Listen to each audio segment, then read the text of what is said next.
Bismillah, Bahar Smith bilang, ada ulama, ada Habib yang jadi anjingnya para pejabat, jadi anjingnya kekuasaan, untuk kepentingan harta, uang, politik, dan jabatan.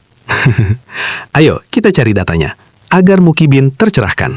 Ulama-ulama yang jadi anjing-anjingnya pejabat, ulama-ulama yang jadi penjilat-penjilatnya pejabat, ulama-ulama su yang berdiri depan pintu sudah, berdiri depan pintu kekuasaan dengan harapan pangkat, jabatan, tahta, perut, politik, uang, harta, amplop. Dia jadikan ilmunya untuk mengikuti kemauan penguasa. Masyarakat, terutama warga Nahdien, tengah dihadapkan pada isu hangat terkait surat instruksi yang dikeluarkan oleh Pengurus Besar Nahdlatul Ulama atau PBNU. Surat instruksi dengan nomor 3975 yang diterbitkan pada tanggal 2 Juni tahun 2025 muncul sebagai respons terhadap permasalahan dan polemik nasab yang memicu gejolak di kalangan warga Nahdien di berbagai daerah. PBNU dianggap memihak pada klan Ba'alawi.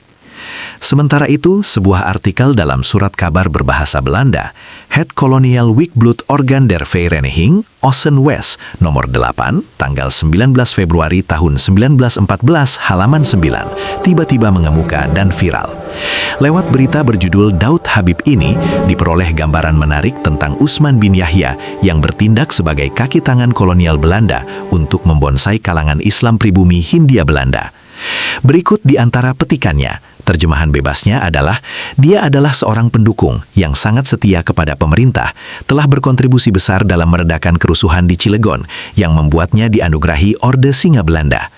Tindakannya melawan orde-orde mistik palsu, melawan berbagai tahayul dan keburukan lainnya dari masyarakat sangat dihargai. Untuk Tuan Snoek Horgrange dan penerusnya, dia adalah seorang pembantu yang dihargai karena pendapatnya, meskipun tidak selalu dapat disetujui, selalu diberikan tanpa maksud atau pemikiran tersembunyi.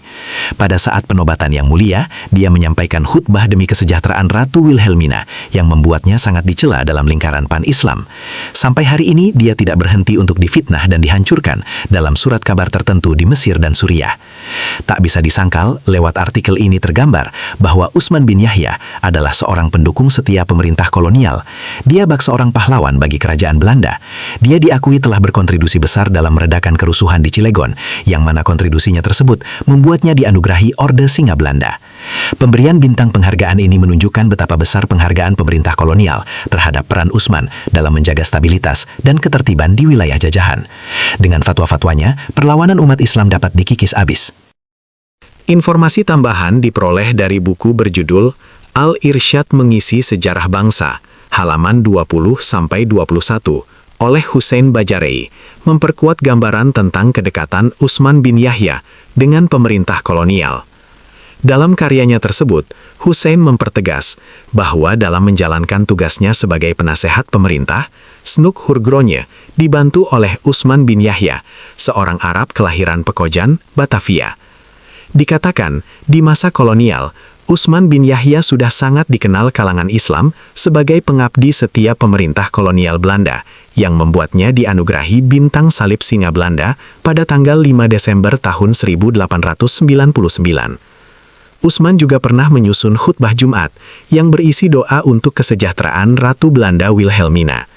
Khutbah dan doa tersebut kemudian dikenal di kalangan umat Islam sebagai khutbah penjilat. Snoek Horgrange sendiri menentang pembacaan doa tersebut karena khawatir akan memancing kejengkelan dan keresahan di kalangan umat Islam.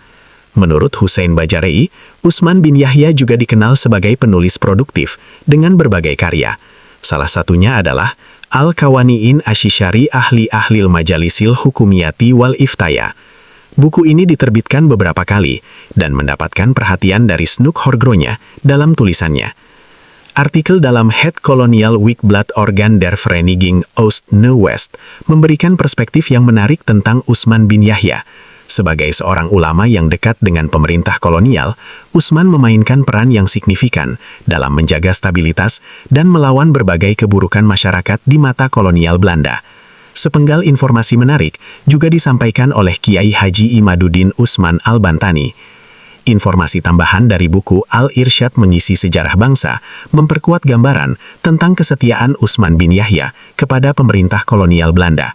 Dia juga dianggap sukses menjalankan perannya sebagai kolaborator kolonial. Dari fakta sejarah ini, apakah Utsman bin Yahya layak disebut sebagai oknum Ba'alawi budak Belanda? Ataukah sejak awal, klan Ba'alawi memang adalah pengkhianat bagi Islam Nusantara? Kalangan struktural PBNU harusnya dapat menjelaskan realita ini, sehingga kalangan kultural akar rumput dapat memahami sikap mereka yang tetap bersikeras membela Ba'alawi. Dalam salah satu ceramahnya, Kiai Imad menyinggung tentang upaya Utsman bin Yahya membujuk Syekh Nawawi Al-Bantani untuk memberikan tanda tangan pada karyanya, sehingga kitab karya Utsman bisa diterbitkan dan beredar di Mekah. Berikut cuplikan video ceramah dimaksud. Sekarang aja kiai-kiai kita nyium kakinya Habaib. Dulu mereka yang nyium kakinya Mbah Hasim.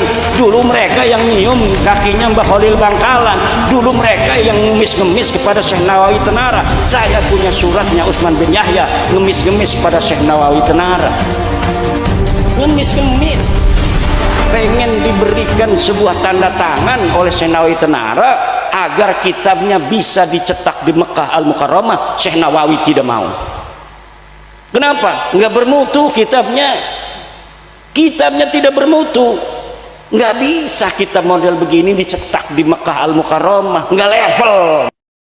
Dari sejak dahulu, bangsa Indonesia ini sudah terbiasa bersatu antara ulama dan para pejabat pemerintahan untuk membangun kedaulatan. Bahar Smith sudah biasa menentang pemerintah, terus jadi ngaco. Akhirnya fakta membuktikan bahwa yang menjilat Belanda itu moyangnya sendiri, Habib Utsman bin Yahya, yang kata Bahar Smith, anjingnya penguasa. Terima kasih atas waktunya, tulis kritik dan salam dalam kolom komentar. Jangan lupa like and subscribe channel ini. Semoga kita semua banyak rezeki, bahagia, dan masuk surga. Amin. Alhamdulillah.